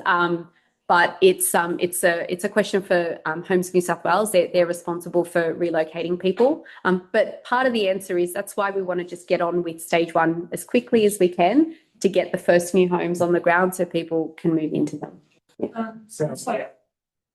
It'd be nice if we could ask homes why they're traveling these relocations now of the people in the area that's going to become a park. And that park doesn't need to be there until you build all the stage one, and even if you get ahead and build the social housing and it's ready in 2030, wacko, that's when you can move people in. So homes really need to explain to them clearly why they're vacating the people in the parks, that it's not going to be, doesn't need to be built for at least 3 years. It's going to take 3 years to relocate people. But if you wait until 2030, you'll have a place to relocate them to, those that want to stay in the area. Some people will want to go somewhere else, fine, but it looks like about 50% of the people in Waterloo want to stay in Waterloo. So they're all going to go question behind. So they're all going to buy those little tents and go homeless until they get social. So I mean, at least tonight you got some indication of when the first of the social homes might be delivered. So the whole thing about relocating people into those places can't start until they're built. So that's one part of the equation. The other part of the equation is how long it's going to take homes to actually move people if they don't have places to move people into. That's where It'll go. You're right. There's still some clarification that we probably need to get out. About social impact. You had someone assigned to do social impact, didn't you? And is that all collated in a report? And is that one of the 42? It is. Yep. Yeah. And there are two things to look at. There is a social impact assessment and a social impact management plan. Those are two separate documents, but they talk to each other, and we were required to prepare them like that. Yes. So the social impact essentially looks at how the project might affect people and the community, and it considers both positive impacts as well as the negative impacts before, during, and after construction. And it recommends ways that we can kind of reduce the negative but improve the positive outcomes. Because this is the concept stage, some details will continue to be refined as the design develops further for each future stage. The study was done by an independent specialist using data and research and community feedback, and it does consider things like community feedback, but also population statistics, safety statistics, health statistics, etc. Then the social impact management plan side of things, it sets out how those impacts should be managed over time. And it It's intended that is updated through the project, because the project is going to kind of continue to shift and evolve as we learn more and develop more. And this means that there'll be kind of monitoring on how the project is affecting people, responding if issues arise, and adjusting the plan, the social impact management plan, if needed over time. Now, these documents were written by a social impact expert, a specialist, Alison, and her team at Urbis. And unfortunately, Alison was unable to be here tonight. As I've been communicating with Jeff as of last week, we were advised that Urbis has made the difficult decision in their business to no longer offer social planning as a function. And that has nothing to do with the Waterloo project. It's a business decision that they made across their business. It's obviously a difficult decision because people have been impacted, their jobs have been impacted, and of course, some projects that were in the process have been impacted. As a result, we are actively speaking to the original author of our report, who is no longer at Urbis, even though it's an Urbis report, and looking to bring a social expert back into the team, because right now, because this all transpired a matter of days ago, that's why we couldn't have someone. And I appreciate, Jeff, you advertised that we would have a detailed discussion. I'm happy to talk about the SIA, but what I suppose I can't do is kind of justify the findings it made, because it went through a very robust process which was done independently of us. So I'm happy to talk about some of the recommendations, and I came tonight prepared to do that, but I wanted to give that context as to why I don't have somebody beside me who's the expert who wrote that report. Situation completely outside of our control and unaffected by the Waterloo project. So you can't say whether Alison gave a lot of back up her findings with community case studies, or did she use case studies? It's a very extensive report, Rebecca. I printed it for Jeff today. It's over 200 pages long. It's a very extensive report. So, Jeff, did you want to say something? Yeah, maybe just if I say a couple of things. So we've pushed very strongly on the social impact assessment because everything so far has to do with the buildings. And the social impact assessment was one of the few places. There are other things like septet, other things that basically looked at what the impact was on the people that actually lived here through the life of the project. So there was a really bad job that was done for the metro site, which didn't actually look at the high needs community that was next to that. So we pushed very strongly to make sure that it was a robust report. And from the bit of a look through that I've had of it, certainly they have done a much better job than previous jobs that have been done in terms of pulling that data together. I thought they may have managed to pull a bit more data out of Homes New South Wales, but they've primarily relied on the ABS stats. But the ABS stats tell the story. So there's a section. So there's a methodology that they're required to use, which sets out the process that they've gone through, and that's well explained in the report.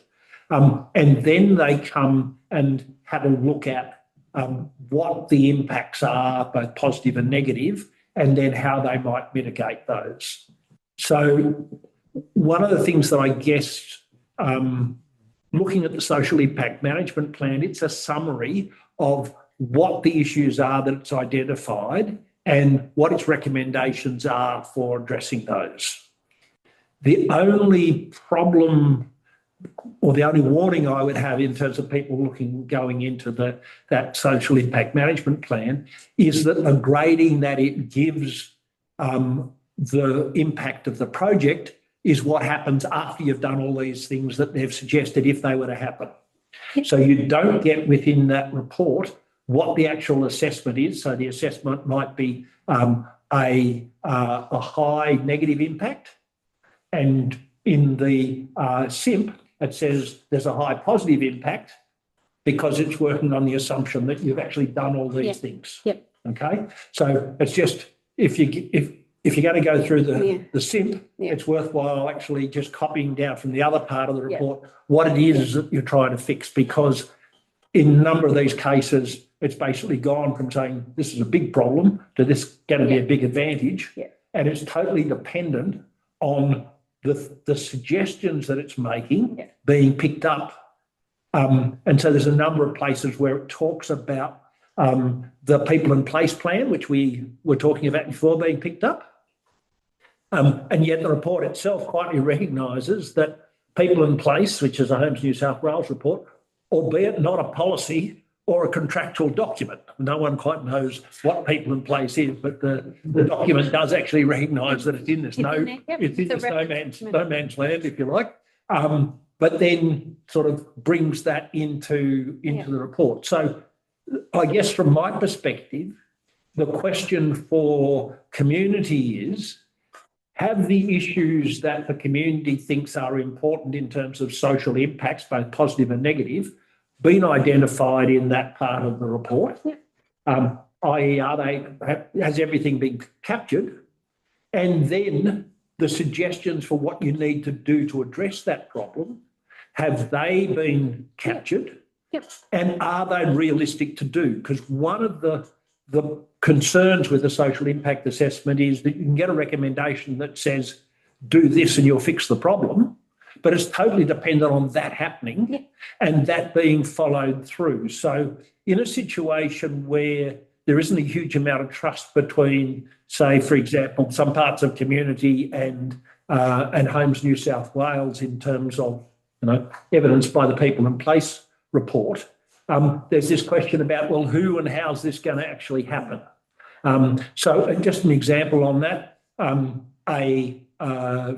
example, a high negative relates to the issue about not having low income retail in the community. And it says if you make sure that there is that low income reality, then it's going to be a high benefit, right?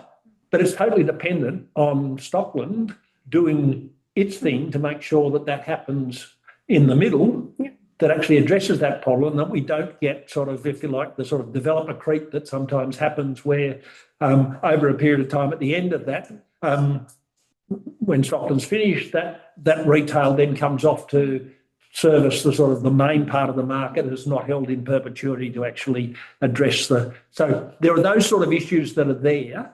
And I encourage people to go and have a good look at that report and to see whether or not the issues are all identified and whether or not what's been proposed to address that is adequate and whether or not it's stuff that you think is actionable or whether there are, if you like, further things that you might want to say about how you actually, what's necessary to make sure that actually does go from a negative to a positive. Can I clarify one thing on that, Jeff? So I think there are two things. The good thing is this project will happen in stages. So we'll deliver stage 1 and it's not like we're out of here and it's like, oops, we didn't do all the things that we said, because we're still here to deliver stage 2 and stage 3 and stage 4. So there will be a requirement for monitoring of what this SIMP says.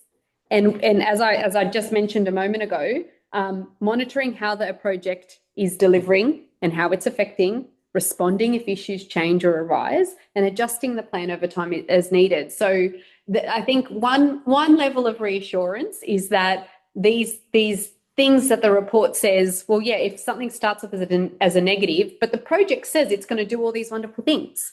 Now, at the end of stage 1, if we've not done any of those wonderful things, that I think the annual or otherwise reporting that will need to happen against this will be highlighting that we haven't done those things. So I think that's just the fact that this is a stage project is one level of, I guess, reassurance in a way. And just to kind of go through that rating. So it might say, there is an impact on community. That's a big negative thing that this, that's not being done well right at the minute. The project will be built and it will have new health spaces and social spaces. And if everything is working well, the potential impact of that changes to a positive impact. And then it says there are a whole lot of additional recommendations, other things that you can also consider doing to make that even more of a positive impact. So those kind of, we've called them measures and additional recommendations. So the measures are, there's a current state. And if you do all of these measures, these things in the project that you say you're going to do, well, in theory, that might change it into a positive, but also consider these other additional recommendations. That's how it's kind of structured, and how those ratings kind of change. So just wanted to clarify that. We can go with that tomorrow. Yeah, it's available. It's all available. Yeah, it's all available there. Yeah. And I think the important thing is that as far as the management plan is that it is a work in progress. So it's basically, and that's why I'm saying look at it early and get your thoughts and comments in, because it's basically designed as a document that would change as the project develops, or as issues either get picked up or don't get picked up or get recognised that might not have been recognised before. And also because it's a staged project, so we don't know exactly what every type of use in stage 1 will be. Like, we know where the buildings will go, we know there's some space for community uses, some business, but our intention is, as an example, to build to deliver a skills and training centre in stage 1, as an example. The report says, hey, if Stockland do that, if they deliver that, around jobs and training and opportunities for people to be skilled up, that would take it from a negative now, if there's not an opportunity to do that within that area now, to if you deliver it, great, that's a positive. So what was the point that I was saying there? Oh, yes, stage, because we don't have all the details for every stage now, we're at the concept level, but now, we're about to get into stage 1, that will show exactly what we intend to use every space for. So that's another example of where that plan will say, well, yeah, roughly speaking, at the concept level, they said they're going to do this. Now we see the details for stage 1. Oh, they've done X, Y, and Z of some of the things that they said they do. Great, we're moving towards that positive impact kind of place. So thinking about social impact. So in the plan, you had that open air, that common area at the bottom for retail and community groups and stuff. Yeah. It affected in any places where if the community wanted to form a little group or society or organise get-togethers or whatever, is that going to be provided for in those spaces? That's a really good example. Access.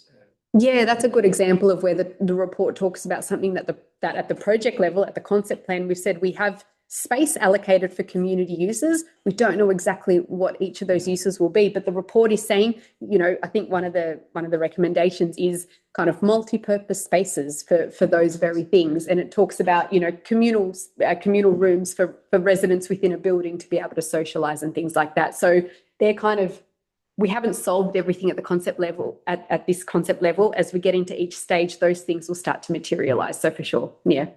It's also a bit like people in place in that it puts the responsibility back onto either Stockland, the Homes New South Wales Council, or the community housing provider. One of the things that I think is missing in it is the tenant participation outside community housing providers. In a number of places where it talks about tenant participation, it just talks about that in terms of a CHSP responsibility. And part of the difficulty with that is that homes are sort of this many-headed monster that sort of has tenant participation, development, and tenant sort of management in it. So it's not quite clear. But that aspect, to me, seems to... And one thing that I'm kind of speaking for Alison here, but one thing that she did explain to me throughout is that there's also, the report looks at the whole project. So the fact that there are community groups operating in this area who help the community, like that is a positive impact that exists. And because it's a whole of project, whole of community view, it's, it does take a broad view of that. It recognises that there are things that are outside of what Stockland is doing, but that help and contribute to positive outcomes, so or negating negative outcomes. Now, just in the interest of time, what does the SAA report actually say? Again, not Stockland saying this. I'm explaining what the findings of that report are. It talks about the project, obviously, and I mean, this is all very generalised, please read the report, but it talks about the project bringing both benefits, but it acknowledges that there are challenges. It talks about some of the impacts, especially relocations and construction, that will be quite difficult for a period of time, because they are period of time things. But there are quite a lot of long-term benefits that are possible through this renewal. And it says there, but these will need to be checked as detailed work. So it talks about if all the things that are delivered that we say are delivered, there would be long-term benefits, but that needs to be checked. And that ongoing support, good planning, communication and community input are really important. And that just features throughout the document. They have, as I've already said, a number of management measures and additional recommendations. So what I was going to talk through this today, I've kind of grouped the measures and recommendations. They're all there throughout the report, but they really boil down to about 8 themes. So there's a theme around like how residents, and particularly the social housing tenants, will be supported through this change. And there's a whole lot of, detailed recommendations that it says around how that can happen and ways that can happen. Ongoing communication and engagement being really important and critical, which is, again, these are not rocket science things. These are, but it has detail beneath each one of these. The fact that there are going to be better homes, there's going to be more social housing that exists now. There's going to also be affordable housing added, and there's also going to be general housing added, and that more housing is a good thing. So it talks about that.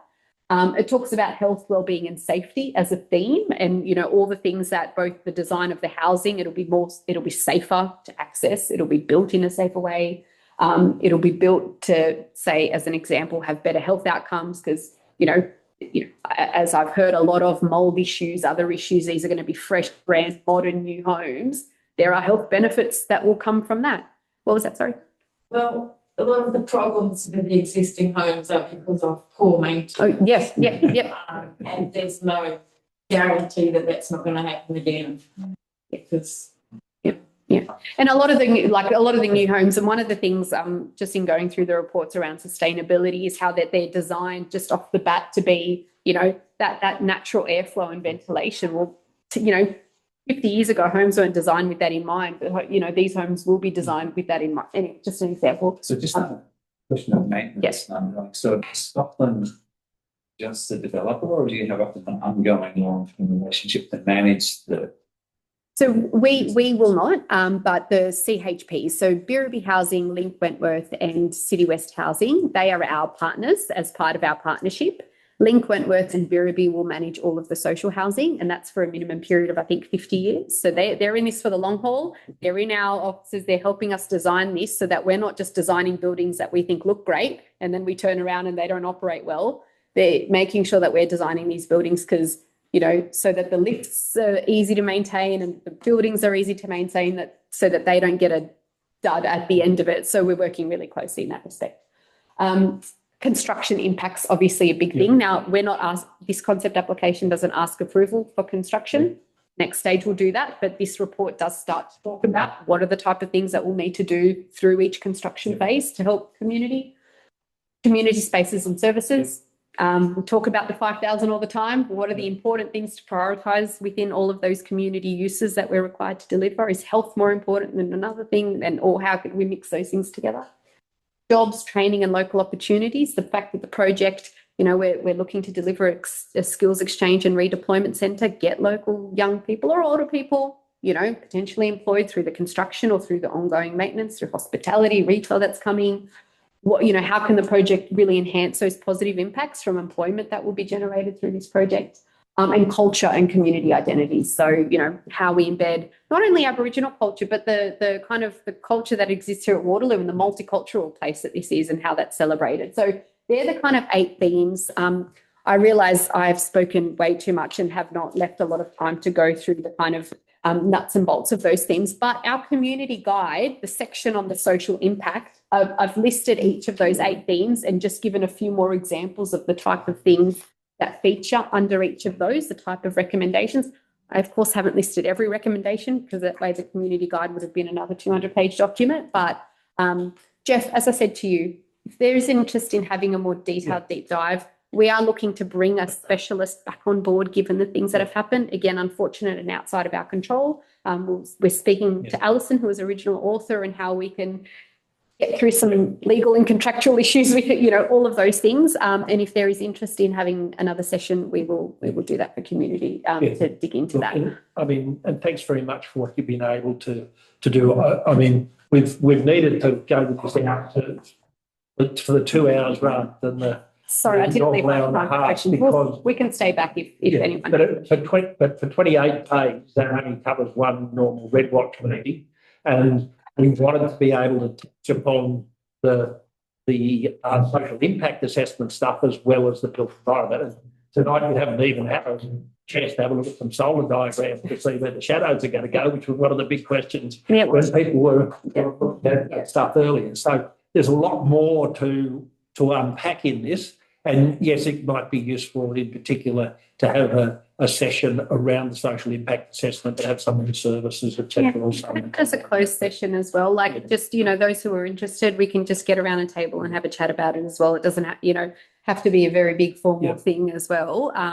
We do have an online session where we're gonna have our architects. So you won't be hearing from me for an hour and a half. It'll be a lot more about the design and kind of getting into those kinds of details. On Monday, the time was I didn't want to see myself.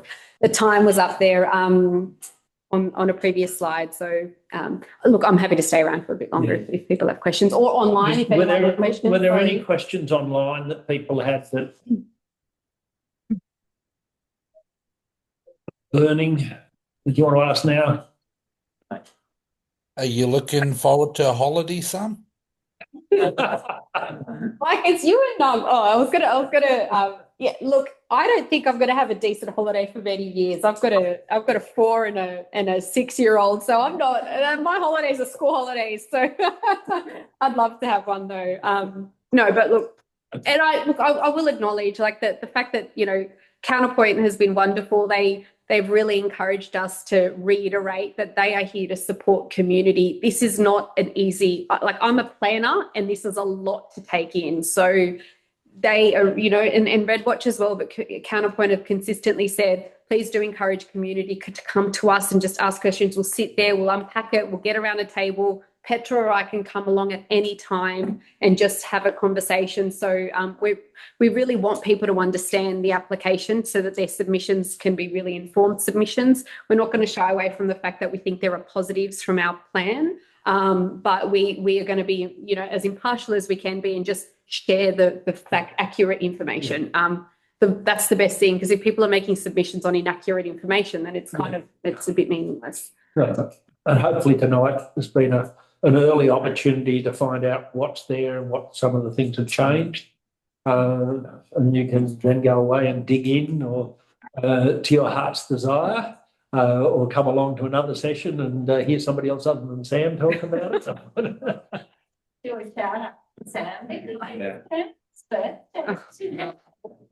Oh, thanks. Oh, there's nowhere I'd rather be, Pete. Did I have my fingers crossed on that? I was very happy to be here. I know it's really important. The timing's terrible. It's May, such a busy month. I know there's a lot on. This is massive document, but we really want to, I guess, help as much as we can to explain it. Thank you very much. So thanks very much. Thanks for especially sort of spending your birthday time. And you can get even with Petra later. My kids are very unhappy that I'm not at home right now, but they'll have to deal. Okay, well let's call it a night. Thank you very much for coming along. And the REDWatch update, for those people that saw it, have links to all the individual reports and to most of the other material. The only thing that I think since then that has come out has been a ministerial media release. But other than that, I think all that stuff is there and it's on the REDWatch website if you want to go and pull up links to everything. And I would encourage you to go and have a look at the Waterloo Partnerships website, because they have totally reworked it, and there's a lot of sort of basic information there that you can go through. People might ask what the Waterloo Partnership is. We kind of got a bit sick of saying the Stockland-led consortium, which includes Link, Wentworth, Birribee Housing and City West Housing. It was a bit of a mouthful, and consortium is a bit of a, it's a bit of a corporate type word. So we just wanted to come up with a simple kind of, way to describe ourselves. We're the renewal partner, so we thought we'll be partnership. The problem is everybody used to be talking about the consortium, so just when you start talking about that, just another thing to throw into the equation. Okay, thank you. Okay, thanks very much. Thank you. Thanks, everyone. Appreciate it. Thank you. Thank you. Pleasure. The rest of your group. Yes, well.